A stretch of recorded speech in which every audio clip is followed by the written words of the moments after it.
युवा कार्य प्रशिक्षण कार्यक्रमांतर्गत प्रशिक्षित युवकांना जॉईन करून घेण्याची मागणी।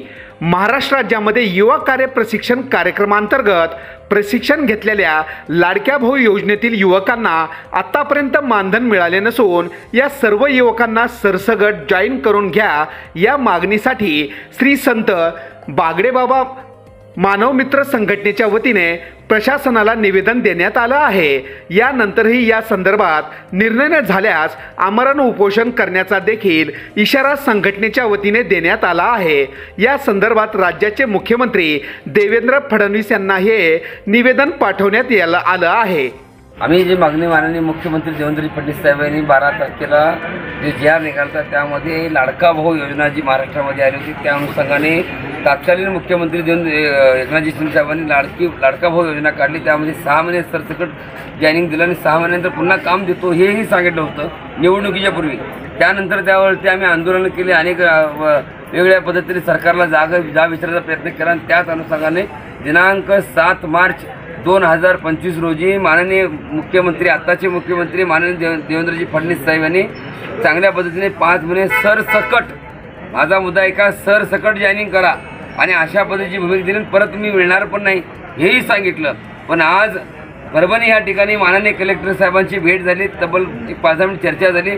त्याच्यामध्ये नवीन काही निष्कर्ष तयार केले आहेत। जे रिलेटिव्ह आहेत त्यांना त्या ठिकाणी घेतलं जाणार नाही। हे आस्थापनामध्ये तुम्ही जावा किंवा पंचायत समितीमध्ये जावा किंवा जिल्हा परिषदेमध्ये जावा, प्रत्येक ठिकाणी वेगवेगळ्या माध्यमातून जावा। कलेक्टर साहेब हे आमचे मायबाप आहेत, त्यांच्यावर जबाबदारी आहे। आम्ही ह्या जिल्ह्यातल्या प्रत्येक ठिकाणी प्रत्येक ग्रामपंचायतमध्ये जाऊन तिथं त्या माणसाची जबाबदारी दिलेली आहे। माझी विनंती आहे सरकारला, एकच विनंती आहे, ज्या पद्धतीने मुख्यमंत्री साहेबांनी सांगितले कुठलीही शिथिलता नाही, कुठलीही अट नाही, कुठलाही नियम नाही, जसं सांगितले त्याच पद्धतीने सरसकट जॉईनिंग झालं पाहिजे। त्यामध्ये नातेवाईक असतील, हे असतील, ते असतील, नवीन निष्कर्ष असतील, हे काही नाही। आम्ही लाडकी बहीण म्हणून काम करत नाही, तर लाडका भाऊ म्हणून काम करून कष्ट करून हे मुलं पगार मिळतात। माझी विनंती, असा पगार किती देणार आहे तुम्ही? 6,000, 8,000 आणि 10,000।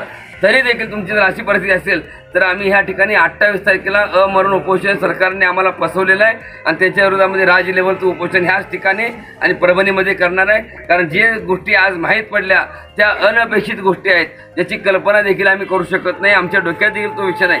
आज काही कलेक्टर ऑफिसमध्ये कामाला आहेत, कोणाचे नातेवाईक कामाला आहेत, कोणाचे पाहुणे कामाला आहेत, मग त्यांचे रिलेटिव्ह असेल तर त्यांनी कामाला नाही, ही कुठली पद्धत झाली? मग तुमच्या घरामध्ये आमदारात तुमचा मुलगा खासदार कसा होतोय हेही गोष्टी विचार करा, तुमच्या नेम लागू आहे आणि आम्ही मात्र काय उमरत जायची का परिस्थिती आहे? हे कधी चालणार नाही। सरकारला वेगळ्या पद्धतीने 28 तारखेपासून या ठिकाणी अमरण उपोषणाचा इशारा मी देतो।